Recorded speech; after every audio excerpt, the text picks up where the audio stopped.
Okay, guys, so welcome back to another episode of the Ojiako podcast. Um, so this will now, I'd say, addition, I should have said rather, another episode of the Ojiako podcast or show, whichever ones you fancy. Um, this will now be episode number 8. And not that it means anything, I'm pushing 10 episodes now. Still about a sport that I still have so much to learn about. Let's adjust again a bit. Not that it means anything, but the only reason why I mentioned that is because, I didn't think I would ever be seeing myself do this. I mean, I love the sport, I like the sport, but the reason why I bring this point up is just that I didn't know that I would be compelled and be encouraged to keep on going and keep on doing these podcasts. I actually thought I'd need someone to talk with and discuss with, at least someone who knows more about the sport than myself. And I still like to do that, still love to do that. But so far the feedback I've been getting on YouTube, on Instagram, people who know that I do this, on SoundCloud, basically, so far the feedback has been more on the positive side. And but of course my channel, my podcast is still very tiny, still very small. So I still have a very, very, very long way to go and a very high hill to climb. Okay, so getting straight into it. Now, Conor McGregor's loss at UFC 257. This is something that, even though he handled it graciously and with respect to his opponent, he still congratulated Dustin Poirier in person, even on that leg that was very okay.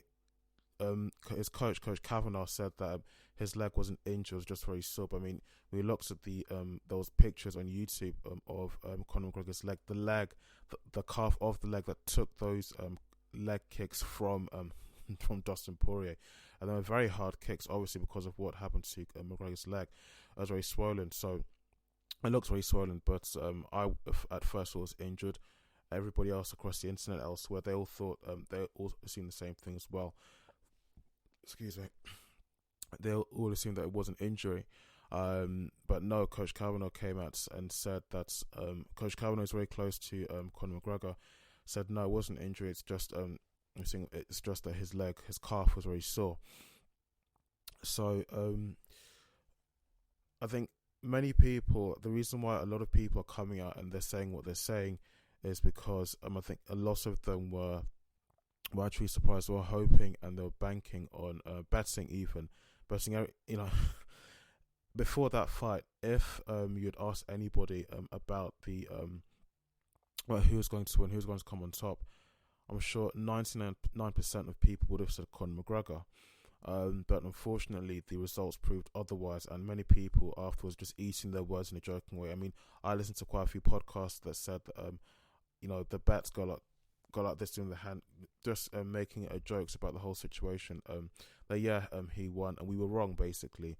And so a lot of people eating their words and apologizing. But at the same time, a lot of people from the MMA community, a lot of coaches, a lot of MMA fighters and athletes, they've been saying, they've been questioning, wondering how well prepared Conor McGregor was for UFC 257. Again, as I mentioned before, the calf kicks were really, really brutal strikes, brutal kicks from Dustin Poirier. And Poirier himself even managed to take some strikes from Conor without, let's say, being floored or being knocked out or being dropped. So I made note quite a few things of what's been happening, because it's something that's really taken I would say taken by storm, but it's come as a shock to many people. Many people have said that Conor wasn't himself in that fight. The Conor that fought at UFC 178 back in 2014, September 2014, where he won that fight, that wasn't the same Conor McGregor we're seeing now. I mean, back then, that was about 6 years ago now. So of course, between then and now, some things have changed. Some have said that Conor's been away from the sport for too long, and a lot has happened in his life. He's now expecting another child. I think is it a third or fourth child? I'm not sure, but I do know that his wife is pregnant with the new. She's pregnant with their new baby. he also is a very busy man. So when he's not fighting, obviously there's charities that he's a part of. There's other projects. There's other businesses, other business ventures that he's doing. Of course, the proper 12 whiskey that seems to be doing really, really well. And he has a clothing line mainly for suits that he's also established as well.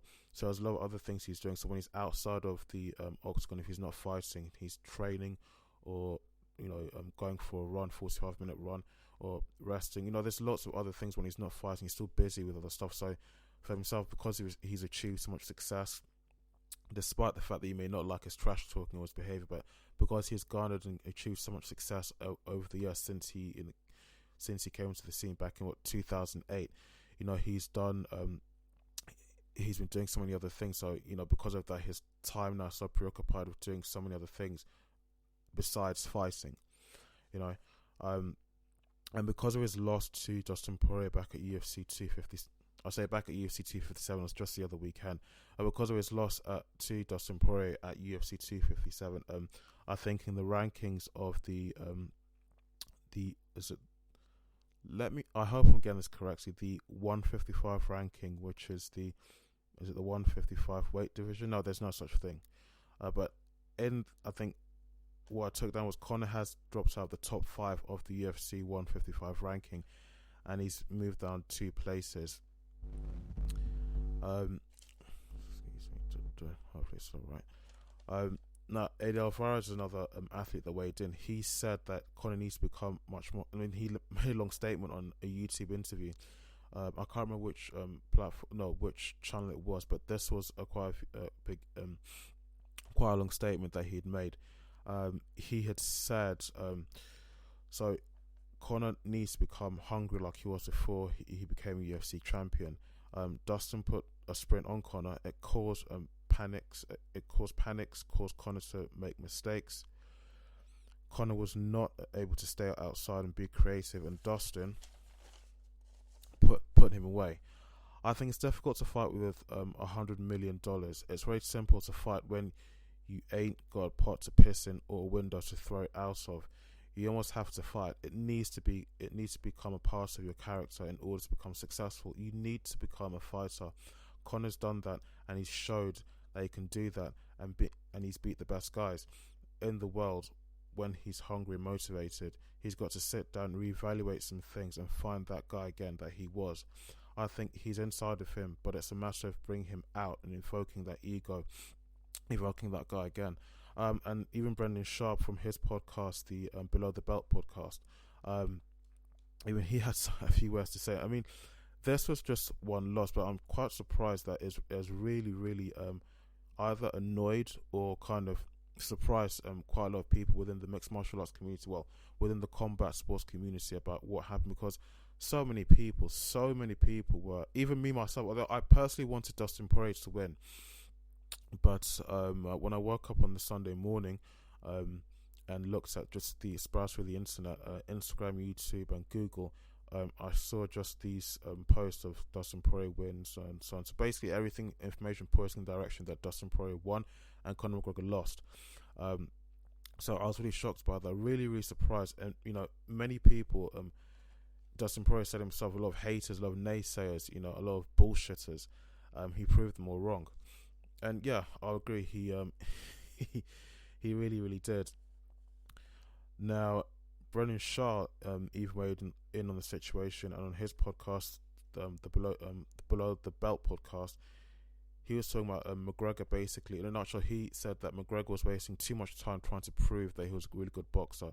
That he looked. Brendan Shaw was looking at what the two guys were doing in the octagon there. Dustin Poirier was basically using all the tools he had in his box. Kicking, striking, leg kicks, obviously, which he probably used to kind of just get McGregor to just collapse to the floor, because they were really, really lethal leg kicks, and basically just finish the job. Gotta keep getting tongue twisted and tongue tied. Sharp said that McGregor was concentrating on his boxing and wasn't using the other skills that he has. He fell in love with boxing. He talked about other fighters that can kick: Dan Hooker, Tony Ferguson, Paul Felder, Charles Oliveira dos Santos, and And even Dan Hooker, who lost to Michael Chandler, I think basically the point that Shah was making is that they put up really those guys, even though they lost, like Dan Hooker losing to Dan Hooker losing to Michael Chandler, who was making his debut in the UFC. Basically, I think they put on much more of a good fight than Conor McGregor did. And I'm not trying to shit on Conor McGregor at all, nothing like that. But what I'm saying is, I think even in the octagon, that he to many people, especially to the experts, and I'm not an expert, I'm still very much a novice, but even to many of the experts that are well vested in the sport, they could see that something just wasn't right. He's a really good fighter. Excuse me. He's a really good fighter. So why isn't he using the other skills? It makes him a really good fighter. The really good fighter that he's known to be, that we know him for. So yeah, for me, it was like you make one mistake and the whole village, the whole family is just like weighing in on you, just weighing down on you. I mean, you're not going to win them all. Yeah, I do know he's got a really good record of having many more wins than losses. So for me personally, that's how I took it, because everybody was just talking about this. He's not the same as he used to be. Should he? No, I don't think. No one mentioned that he should quit. No one mentioned that he should retire. But just the Conor McGregor that everybody expected to see that morning, depending when you saw the fight, wherever you are in the world, the Conor McGregor that everybody expected to see when he entered that octagon, we didn't see at all. Dustin Poirier really, either Dustin Poirier was really lucky, or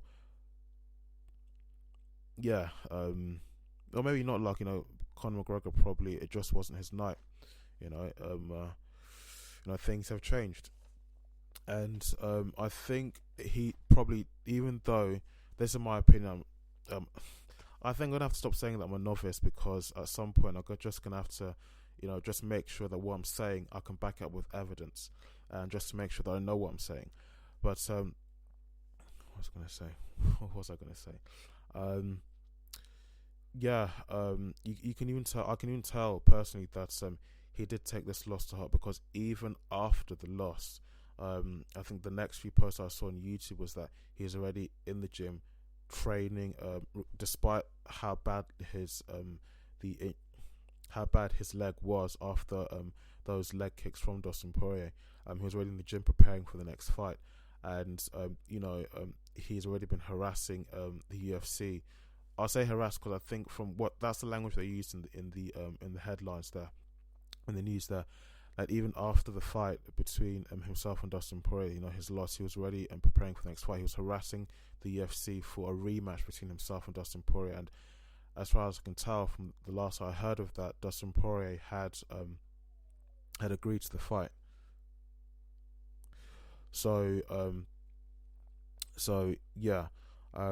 But let's see what happens. I mean, he's not been cut from the UFC. He's not retiring, nothing like that.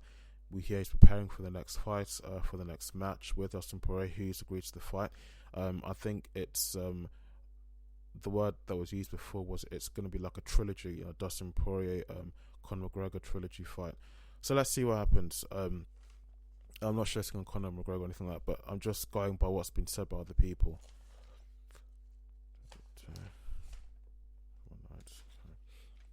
Okay, so the upcoming, I don't really get much on this because again it's a situation that I don't know too much about, but the upcoming Jon Jones and Ngannou fight. Now, I can't really say who's going to win, and as embarrassed as I am to say, though there was something going on Instagram and on YouTube of Francis Ngannou just, I think him and his sparring partner was just dishing out jabs and strikes to his midsection, and Ngannou just wasn't falling down. Basically, just staying stood up the whole time. Now, I've never seen Ngannou fight, and I didn't check that before making this podcast, so forgive me for that. I've never really seen Jon Jones fight, but of course I've been hearing about Jon Jones because of all the things he's been involved in the past. incidents he's had outside of fighting, whereby he had an accident. It was back in 2015, and I think he had an accident with a pregnant woman, and their cars crashed, and she broke her arm. He actually fled the scene, and I'm not sure if this has officially been reported, but he made his way back to the wreckage to his car and took something, and ran away again. And of course, there's the allegations, and not allegations, but the issues of the steroid use. And one case that does stand out in my mind, and I can't really remember off the top of my head which UFC event it was, but it was a fight whereby he was supposed to fight DC Cormier, and Jones had to pull out because of I think he tested positive for a banned substance, so he had to pull out of that fight, and DC wasn't happy at all. And there was some footage on YouTube that I saw of Dana White actually personally telling DC, "We're really sorry, but Jones has tested positive for a banned substance, and therefore, this fight it can't take place." Sorry guys, I'm trying to adjust again on my interface just to make sure the volume isn't too small or too low. Alright, hopefully you can hear me better now. So the reason why I bring this up is that the former coach of John Jones, a guy called, I think his surname is Gonzalez. Now I didn't really understand too much of what he said in his Instagram video that he posted online, and a particular YouTube channel they picked up, and it landed on the MMA news YouTube channel called MMA Talk. And in it, really the in a nutshell, the cusp of what the trainer was saying is that he doesn't think that John Jones is going to win this fight against Ngannou, and he's no longer coaching John Jones, and he will never coach John Jones again. And then he actually went on to say some other things as well, that I think he said he's been seeing some sort of therapist or psychiatrist about nervous breakdowns he's been having, mental breakdowns he's been having. So with what he said about John Jones, I'm not sure if what he said, with what he said about seeing a therapist and having those breakdowns, well, I am not sure as to whether what he's saying about John Jones is 100% accurate. Okay, fine, he's not coaching John Jones anymore, but why is that? Maybe there's more to the story, I don't know. But again, this fight, Ngannou versus Jones, will be an interesting match to watch. So I'll wait and see. I don't like to talk too much about stuff that I know about or haven't done my research on properly or thoroughly on.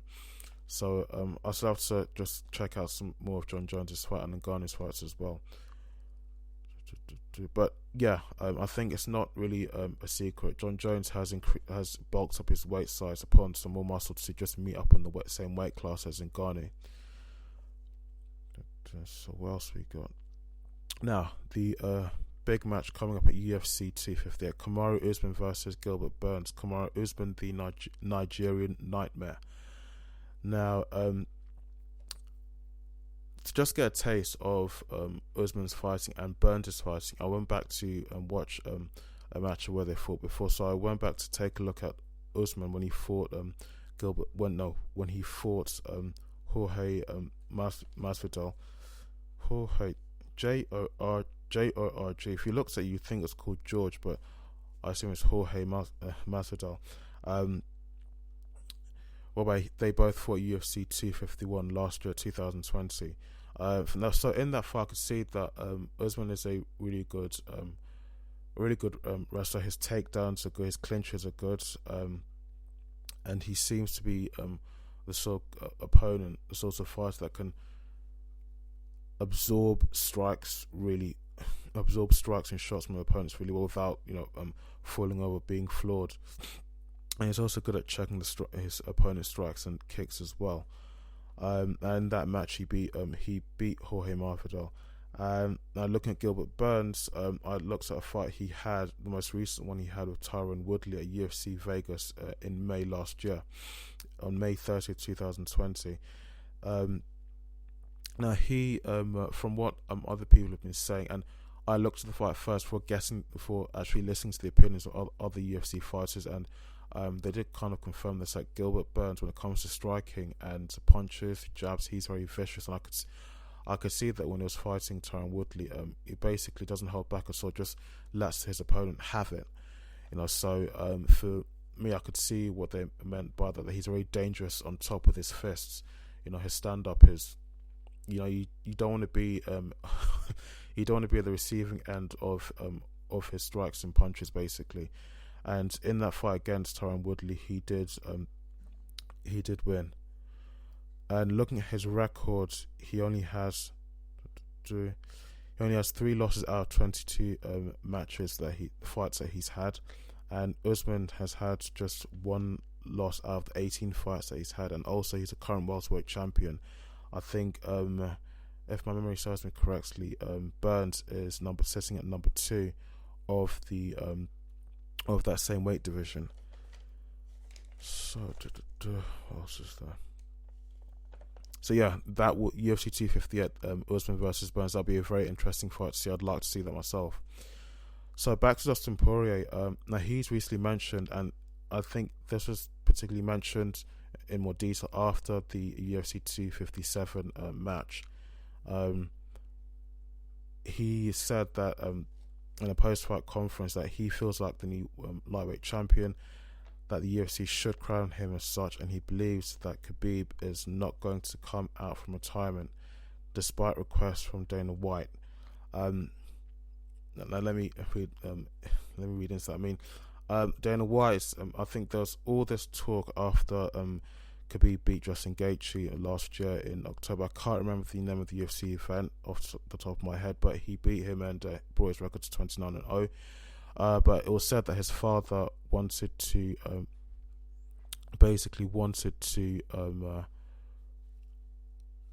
him to bring his record up to 30-0.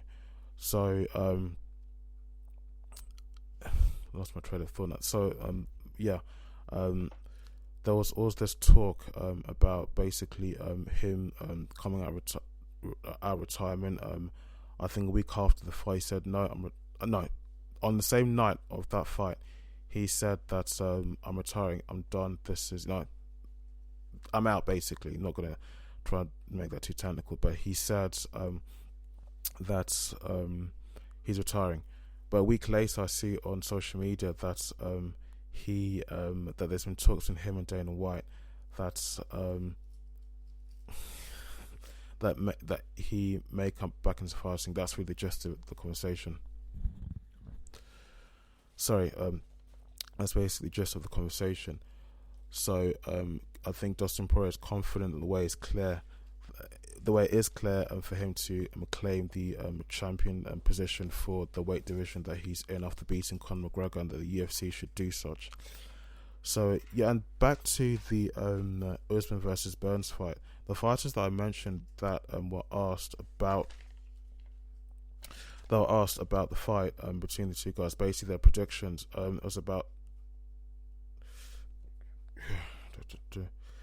about 8, nearly 10 fighters were asked. Anthony Smith, Michael Chiesa, Jack Hermanson, Drew Dober, who's soon going to fight on a particular front. I can't put my finger on it.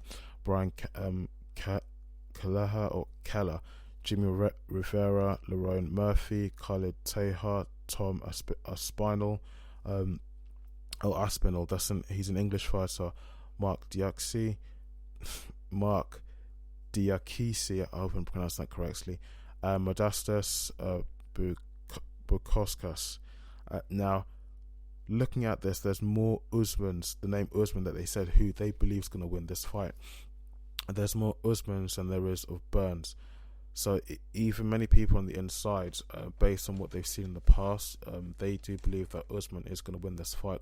From what I can see, possibly, Usman will win this fight, because even, again, I'm a novice, I'm still learning so much about this sport, but when someone's punching you like that, you can still, unless if they manage to floor you first, to drop you first, everybody was right, this is going to be a tough match.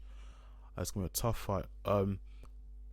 Gilbert's striking is very good, it's very dangerous, but Usman's very good when it comes to, because he takedowns and grappling, and his ground game's really good. So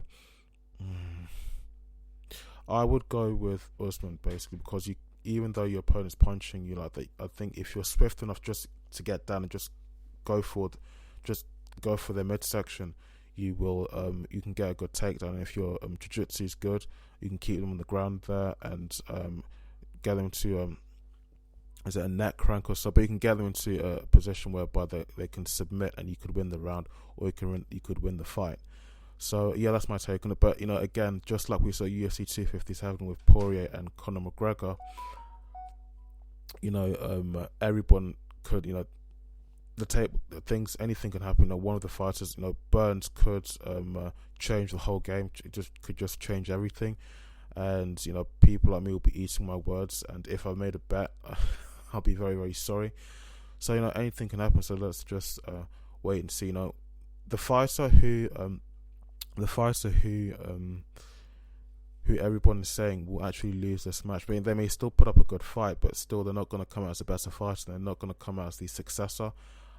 They still have that opportunity. They still have that potential to, if they're really, really good and they really calculate how they're going to strike, clinch, do a takedown, knee even, if they're really, really precise about how they do those things. Because even in the times I've trained with people like Charlie and my other kickboxing coach, I can see there's much more of a strategy. You really, really have to know what you're doing, because when you're dishing out an attack, you also have to make sure that you're defending yourself as best as you can, because you're going to aim for your opponent in one place, they can be aiming for you from another place, and where they're aiming from, you just won't see it coming. I mean, I've seen that before, and when it was explained to me, when it was showed to me by one of my coaches, it really did shock me that, wow, this is now I can understand why these people are dangerous. They really do know how to fight. They really do know how to subdue and just really hurt their opponents.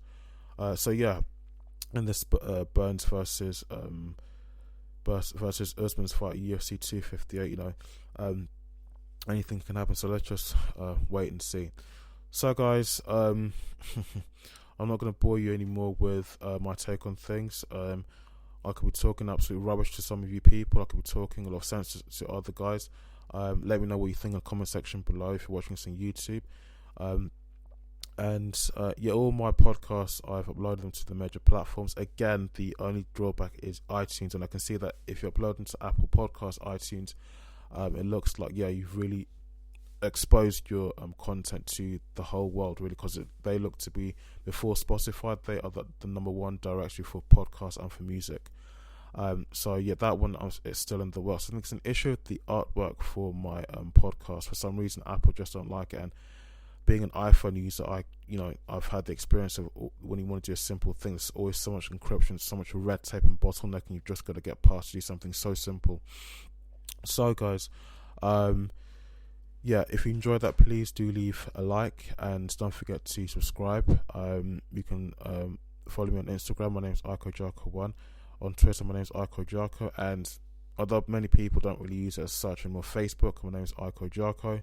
And my podcast uploads to YouTube, Spotify, Google Podcasts, Stitcher, Listen Notes, Player FM, and still I'm trying to expand the reach of the podcast. Still trying to upload to many other podcasting platforms out there. So guys, take care and thanks.